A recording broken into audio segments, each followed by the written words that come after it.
Welcome to On the Sofa with Monja and Anna. Well, Monja's on the sofa, but I'm actually down in Duns this week at our headquarters. But I'm close to our lovely little local golf course in Duns, which I'm going to tell you all about. So just to give a little outline, we're going to talk tonight a little bit about the history of golf, different courses we love, lots of different aspects of this amazing sport. And with a population of about 6 million people, so not a very large population, Scotland really is a very small nation, but we have 550 golf courses. We definitely love the little white ball. My husband and his family are absolutely mad about golf, whereas I tried to join in. I tried to join the golfing club and took some lessons and went out and played with my husband. But he had to admit after a little while that actually I didn't really have the temperament for golf. So I can't claim to be a golfer, but I hear plenty of it, and it's always on the TV in our house. And it's a sport, and I love sports. So an interesting topic for us this evening. It's also something that's become really popular, of course, because it was the very first sport that you were allowed to go and play following lockdown. So there's been lots of people out practicing on all the courses throughout Scotland. So tonight with me is Monja, a fellow non-golfer. So welcome, Monja. Hi, I'm Monja, and like Anna just said, I'm not a golfer either, although I have been known to do well on a round of crazy golf, if I say so myself. I do know a few terms from my granddad and my uncle who are avid golfers, but I have actually learned a lot this week as well. So, yeah, I can't wait to find out a bit more. So as I mentioned before, Duns is our local course down here in the Scottish borders where we are based. And it dates right back. It was created in the Victorian era in the 19th century, so more than 125 years ago. And that it was formed at just a meeting of the local working men's club. And those original members were able to play over a 9-hole course at Castle Knowes, which is to the east of Duns. After the Great War and the club sought new ground, and they're now on a site to the west of Duns, and it was designed and built by Scott, who was a golf professional from Ely in Fife, and he laid the course out, and the princely sum that he charged for this was £2.10.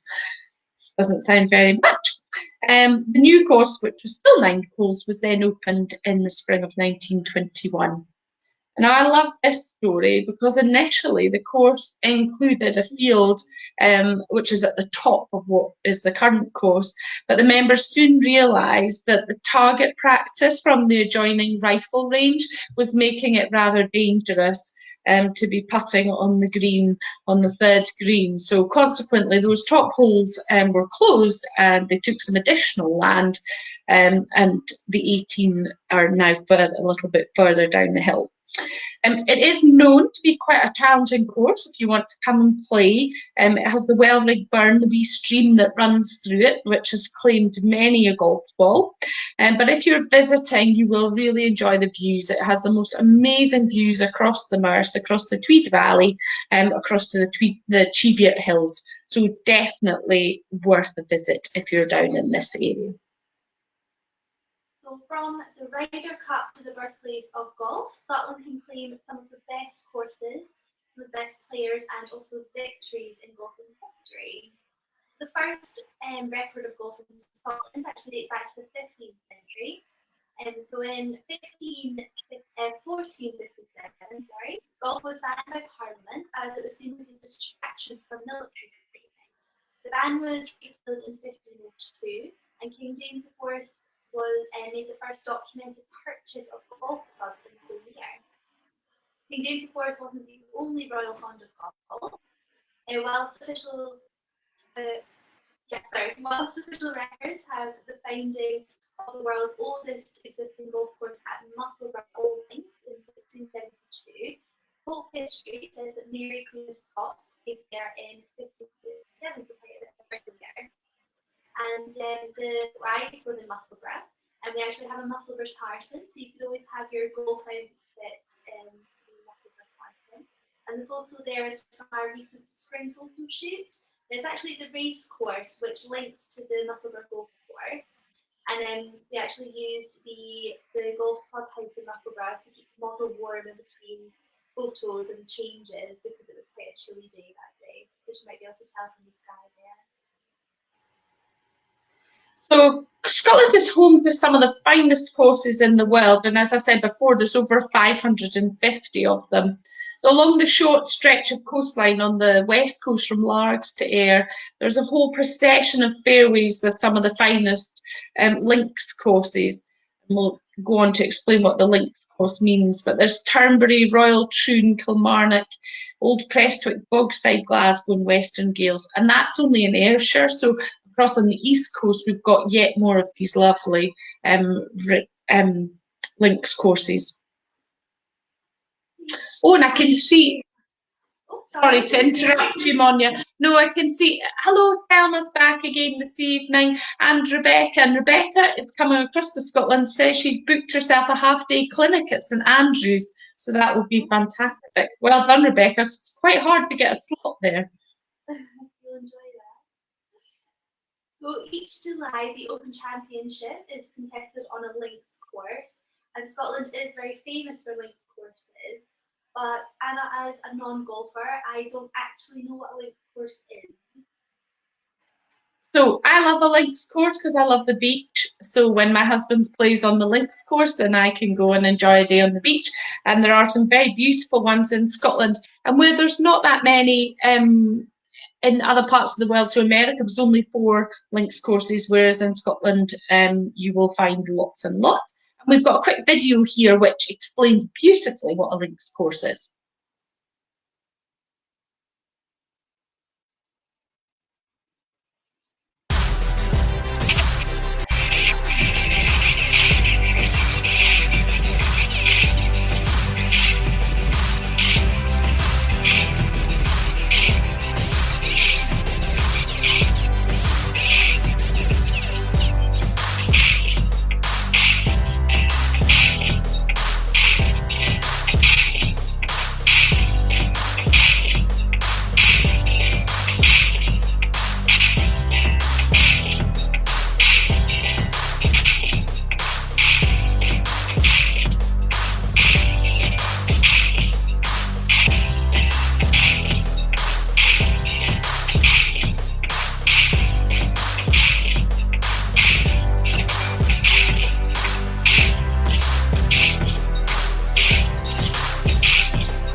So one of the first great golf course was Thomas Mitchell, or Old Tom Morris, and he was a senior, Tom Morris, of St Andrews.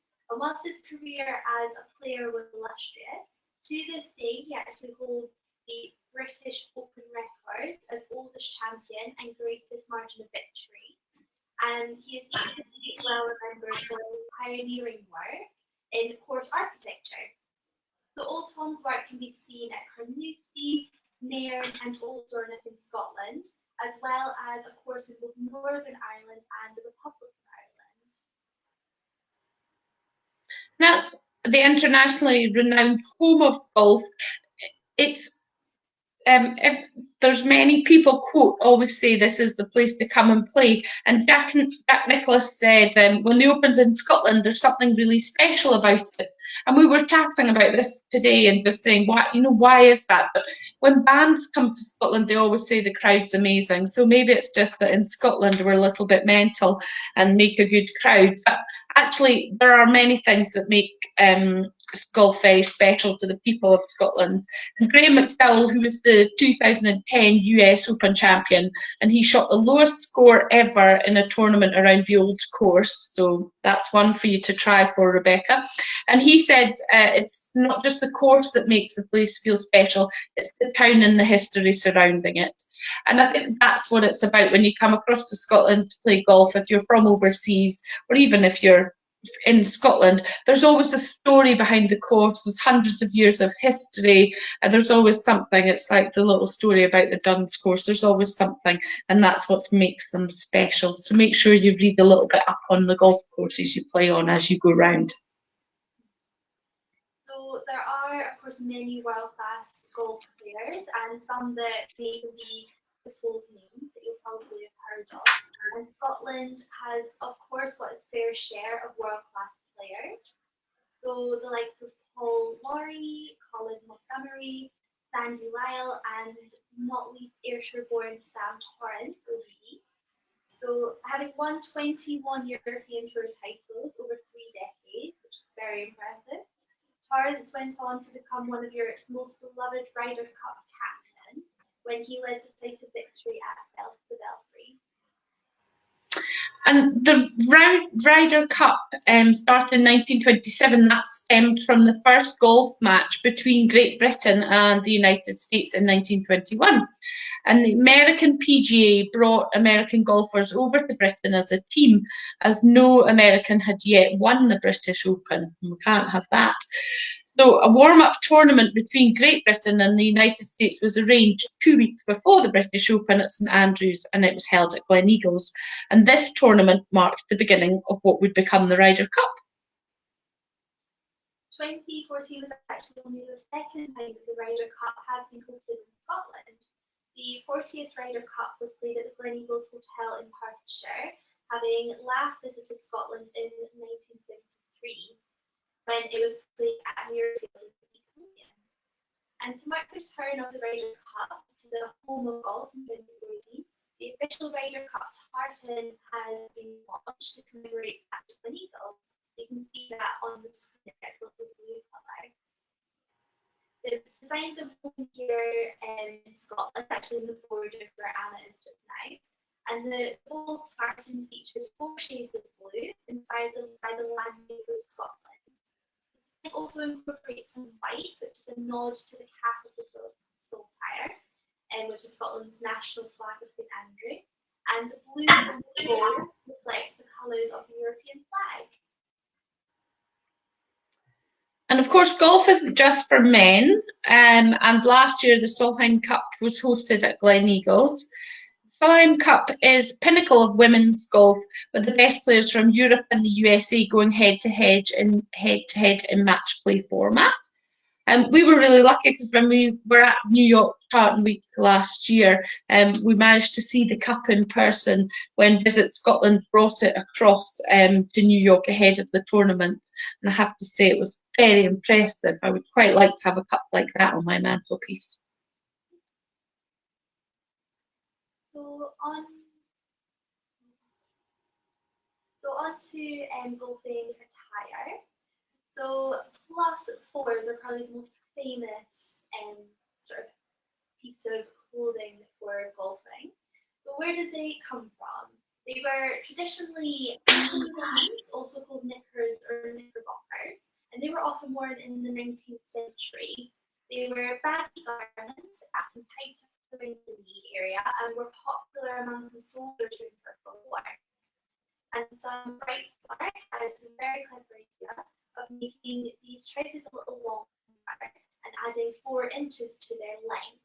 And so they were quite literally just called +4s. So instead of fastening around the knee and being quite restrictive as you would imagine, the +4s fastened just below the knee, and the extra leg gave the wearers much more freedom of movement. So I'm sure that improved many of golf games. So while versions have been around since the 1860s, it wasn't until the 1920s that they really took off, especially on the golf course. And Edward Prince Wales, who's on the screen there, I think, introduced them to our stateside cousins on the diplomatic trip in 1924. So that'll be when they really took off internationally. The full look usually combined +4s with a classic Argyle print sock and a sweater similar to what Anna's wearing. And that established the golfing uniform that would stick around for decades and is probably the most recognised today, even if it's not quite as often worn. A version called the Plus 2s were also developed that used less material and were therefore less baggy, looking more like modern trousers, except they finished at the knee similarly to the Plus 4s. What happened to them? Because they're just not as common anymore. And in the 1930s, they started to call it a flavor thanks to the introduction of woven shorts, which were seen as a bit more practical. And they did make a return in the 80s thanks to the shirt who wore them on the QTH tour, but they've never quite been as popular. I think that's that picture on the screen there, some very nice yellow ones, which I very much approve of. Since then, few golfers have actually opted to wear them. They are occasionally seen with Ian Poulter donning a tartan pair of Plus 2s in 2004, and Ricky Fowler paying homage to King Stewart with some Plus 4s in 2015. With the advent of specialised golfing trousers, Plus 4 were seen as dated, although every now and then they'll pop up in popular culture. And just like in I asked Andre Benjamin, he was a big fan of the look and he designed his own Plus 4s. So you can see on the screen there. And he introduced these to his fashion line, Benjamin Bixby, in 2008. The fashion line was said to be inspired by Ivy League athletes of the 1930s. And I think from that image there, you can really get that feel. And of course, one of the most famous Plus 4 wearers that we could not leave out is Tintin, who wore animated versions of Plus 4s in the Spielberg film, The Adventures of Tintin, in 2011. One thing I've always noticed about golf is the etiquette. There's quite a lot of rules, and I was a bit nervous when I went to play the first few times that I was doing everything correctly. My husband's very strict about these things, but some golf clubs do have really strict rules, others don't. So there's obviously options such as more traditional Plus 4s, in which case you will definitely be within the rules, or trousers, and some golf clubs will also let you wear shorts and short socks. But I would check with them first before you hit the course. And if you're in a warmer climate like you in Florida, Rebecca, I think you'll need a pair of shorts on. But over here, definitely check with your club first, the club you're going to play at first, to see if that's allowed. We do trousers as well, and they have the little V-cut hem in them so that they hang perfectly over your golf shoes. I do feel that the two-tone golf shoe is my favourite part of the outfit, and really nice if you've got a pair of black and white check, black and white tartan trousers. If you team them with a pair of two-tone black and white golf shoes, they look really good. And we make those in two different fabrics. So we make them in a polyviscose machine washable fabric, or if you want them in your own tartan, then we can also do them in a lightweight wool. We're often asked, but we can't wear golf trousers in wool, but actually, because wool is a natural fabric and it's breathable, then you won't find them too warm, and they're very comfortable to wear on the course. Now, the other thing you need, professional golfers always wear a cap or a hat, just so that they can make sure that they don't miss their shot because of the sun. So in my case, it keeps the wind, my hair under control in the wind. Make sure you can hit a perfect shot. So I'm going to do a little modelling session for you now. So we do this baseball cap style, so the more casual style. We also do, don't look at the grey hair, the more I can't get that straight. We do, which is the more I've forgotten the word, Monja. What's the Peaky Blinders? That's the one. Bit more cloth in this one, and if you want, you can have a jaunty pom pom on the top, and definitely our French customers do love that. And obviously, you can have it in any tartan. This is a tweed, actually, a herringbone tweed. So if you like your tweeds, that's another option. And then the good old flat cap, which is very popular, but not really my style, I wouldn't say. But lots of options for you when you hit the course and you need something to shade your eyes. So the golf course is one of the few places that you won't look out of place in a head-to-toe tartan outfit, and the brighter the better usually. We've got our gentleman here who's in the Hollywood tartan, which, if you know Edinburgh Hall, is very appropriate with Hollywood Palace in the city centre. So this is actually my first golf outfit, and I've of course gone for the brightest I could find with a tidy turquoise tartan, and actually I think it's quite becoming on me. If you have been watching us regularly on our live shows, then you will know that the live flying tartan is my favourite. So I particularly love this photo that Emily's got on the screen with the live cloud flowers. I just think that's amazing, and I think the brighter you can go on the golf course, the better. So if you've got a particularly amazing bright tartan golfing outfit, then we would love to see it.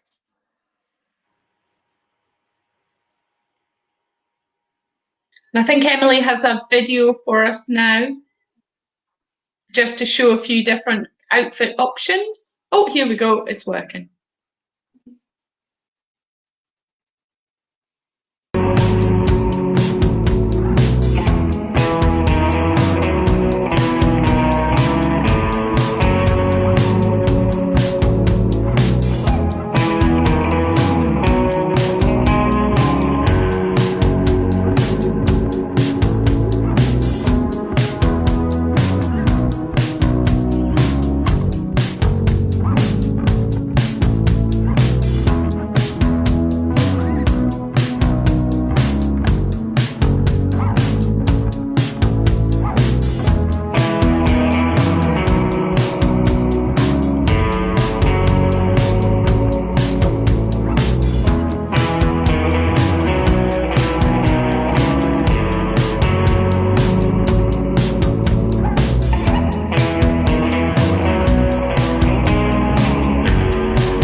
So we often have some real fun doing groups who are coming across to Scotland to play golf. We had an amazing group from Germany just recently who sadly had to postpone their visit, but will be here soon, and they all got matching +4s, and then they all had different coloured socks, so they were a little bit new special outfits. Another ladies group who all got gilets, and they were all embroidered with their initials. So yeah, we have a lot of fun. And one of the good things we did in 2018 with our very favourite Doddy tartan, the one that is in need of motor neuron disease. So on the Scottish Open every year, the Wednesday, they have what they call Tartan Wednesday just before it starts, and celebrities, golfers, and the general public are all encouraged to sport a bit of tartan for the day in full Scottish spirit. So it's a bit of fun, but light-hearted fun before the real competition begins. And so in 2018, everybody was wearing the Doddy 5 tartan, which, as you can see, is Monja would be very pleased because it's got yellow in there and it's lovely and bright. So that was very cool, and some famous faces, the Hastings brothers and people all wearing the Doddy tartan. That was a good showing of tartan that day. So I think that brings us to the end of our history of golf, our stories of Scottish golf. There's so many others, and we'd love to hear yours, and if you have a favourite course. And we've got a few people who are due to send in some of their feedback as well on the best places to play in Scotland. So keep an eye on this post and we'll keep adding those in. I think we've got a few questions, so haven't we, Monja? Yeah. So often get asked in shop when people are coming to play golf and they're on a little stop in Edinburgh before they go on, is if they don't want to play the big courses, where else can they go? Where would you recommend? Sorry, I couldn't quite hear that, Monja. I do apologise. So if you don't want to play on the big famous courses, where else could you go slightly opposite from track? Yeah, so it's so many options in Scotland because there are lots of really little lesser known golf courses as well. So I would definitely ask wherever you're staying, then ask locally. And lots of those are much more casual as well if you want a less formal course to play on. One of my husband's favourites is a really random one on the Isle of South Uist, and it's called a skirnish. And the course actually kind of went into decline, and it was used in as an airstrip for a while after the First World War. But it has actually, since 2008, it's been revamped and is brought back to life. And that, I'm sure we just love it, not so much because of the golf, but just because it's so beautiful out in the Outer Hebrides, very stunning location. So I think that one definitely tops the list of places you need to go. And can children play on the golf course? If you're planning to come over and do some golfing and you're bringing the children, is that an option? Yeah, absolutely. Again, depends very much on the golf course, and you'll probably find the smaller, less formal golf courses are more welcoming. It also depends on the ability of your children, because some courses do request a certain ability level. But most of your smaller local courses will definitely welcome children. But there's some, for example, North Berwick, which is not far out of Edinburgh, if you happen to be staying in Edinburgh, just south of Edinburgh. They have a dedicated children's course, so it's a 9-hole 3-par course, and it's a links course, and it's got beautiful views across the Firth of Forth to the Bass Rock. So that's a really good course to go if you've got children.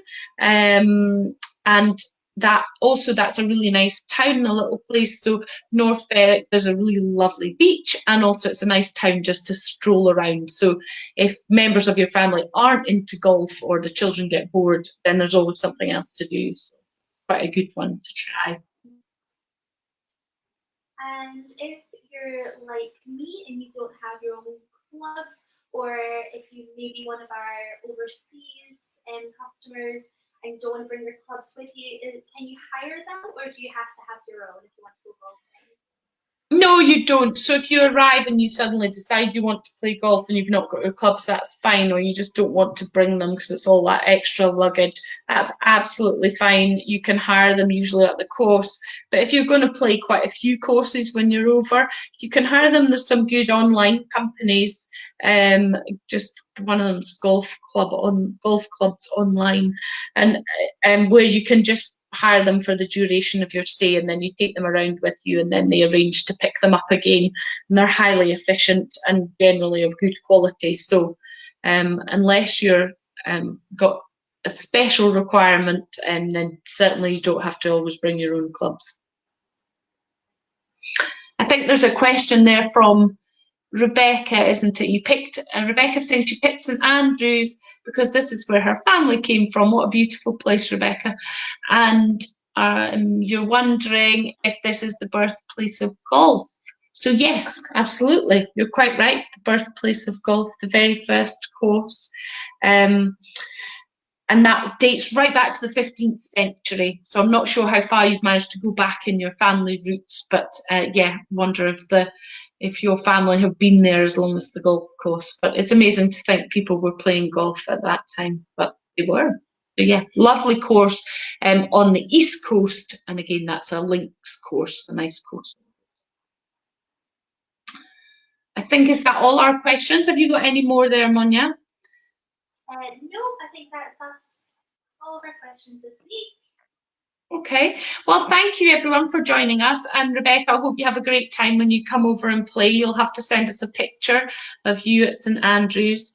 If you do want to come over, I think, is it the old course up there? You do have to enter a ballot to be able to play there. So make sure you're organised before you come and get that ballot in. If you're coming over with a golf tour company, they'll usually do all of that for you. But some of these courses are really busy, so get them booked well in advance. But yeah, I hope you enjoy your golf, while you're over. We've certainly enjoyed learning lots about golf and speaking to our local clubs and finding out what's going on. Next week, we're going stateside. We're going to speak to Gus Noble, who is president of the Chicago Scots. And we're going to find out more about how he ended up in Illinois, because he's actually a Duns boy, a local boy from here in the Scottish borders near where we are. And we're going to learn more about his role over there and what the Chicago Scots get up to. We're really looking forward to that. So we'll see you next Wednesday at 7 o'clock.